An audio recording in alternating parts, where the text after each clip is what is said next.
ইব্রাহিম আলাইহিস সালামকে জ্বালানোর জন্য সিরিয়া থেকে বড় বড় লাকড়ি সংগ্রহ করা হলো। বিশাল লাকড়ির স্তূপ করা হয়েছে।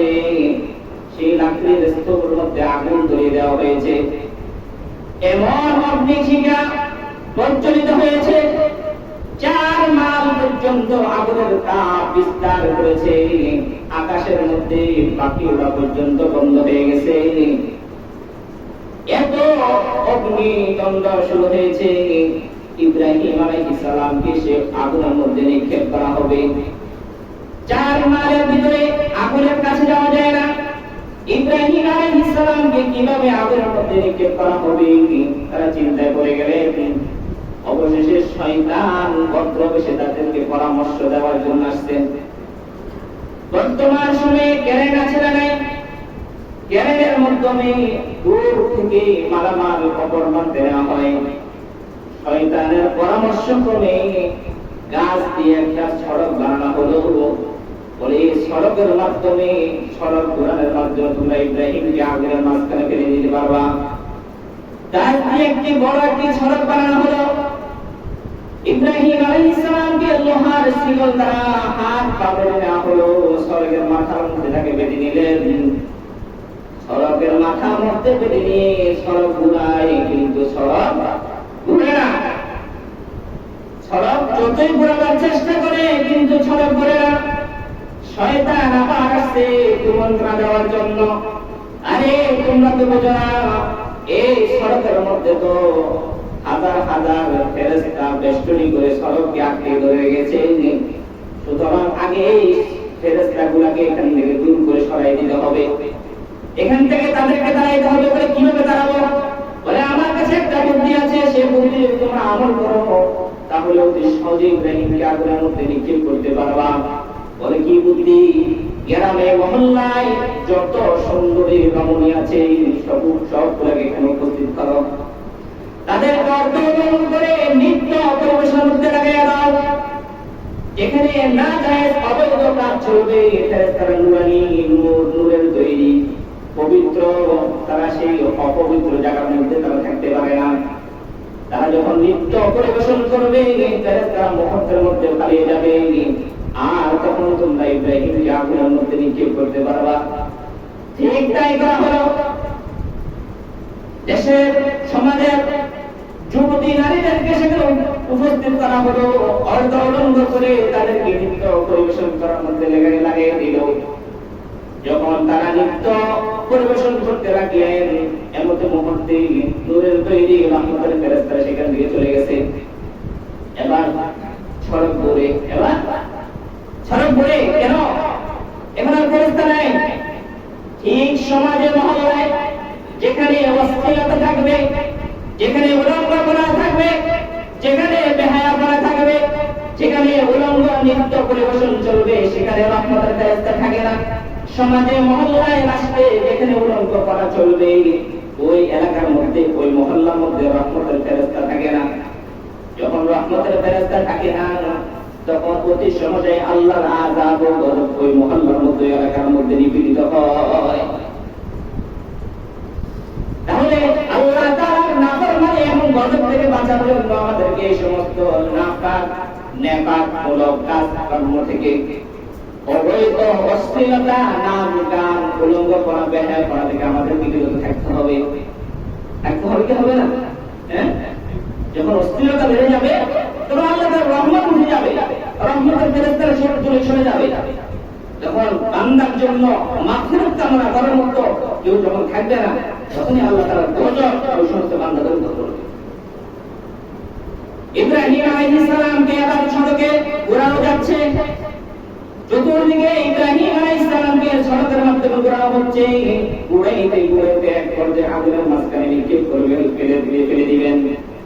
ইব্রাহিম আলাইহিস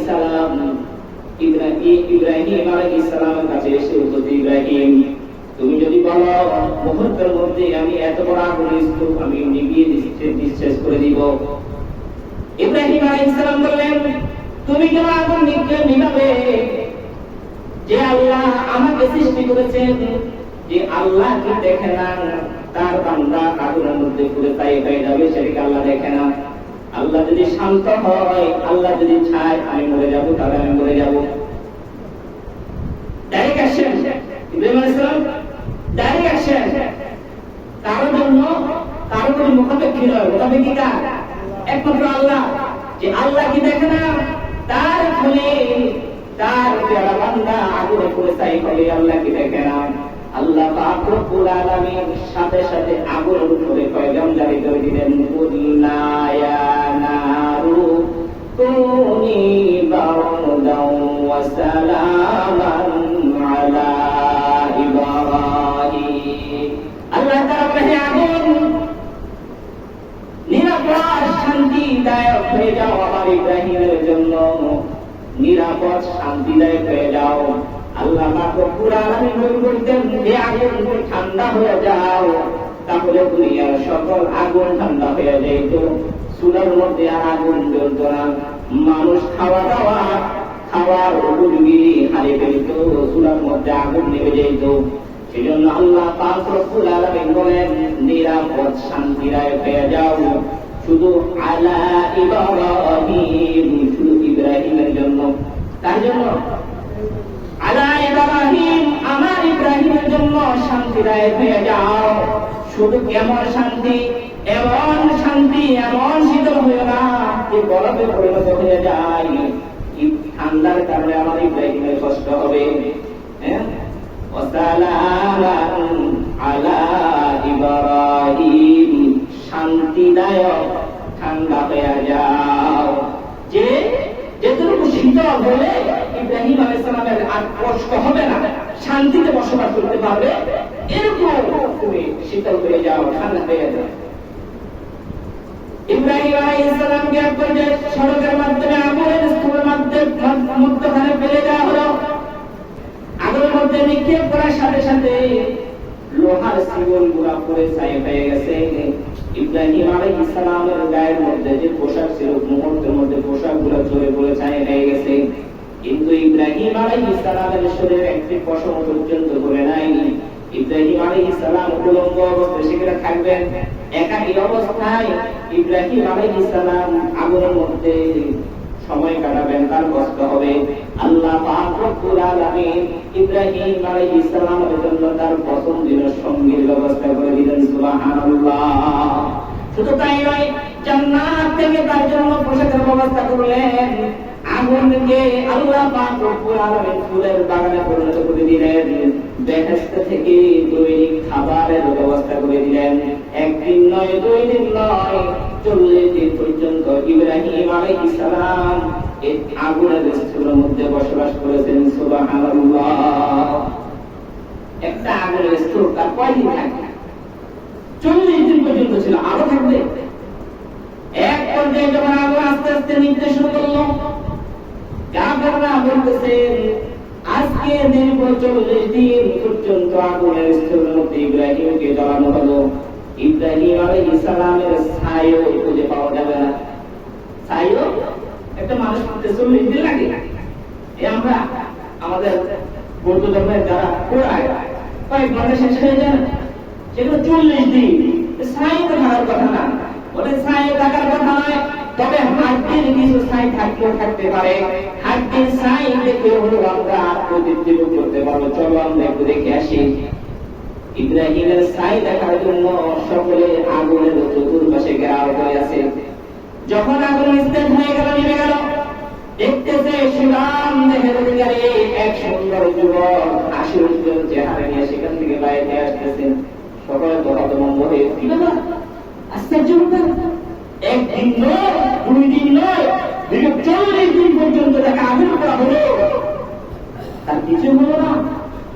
শরীর তো পড়লে না, তার গায়ে একটা পশম পর্যন্ত পড়ে গেল। সুবহানাল্লাহ। বাঁচাইছেন কে? বাঁচাইছেন কে বলেন? করনেওয়ালা কে? সর্বক্ষমতার মালিক কে? আল্লাহ।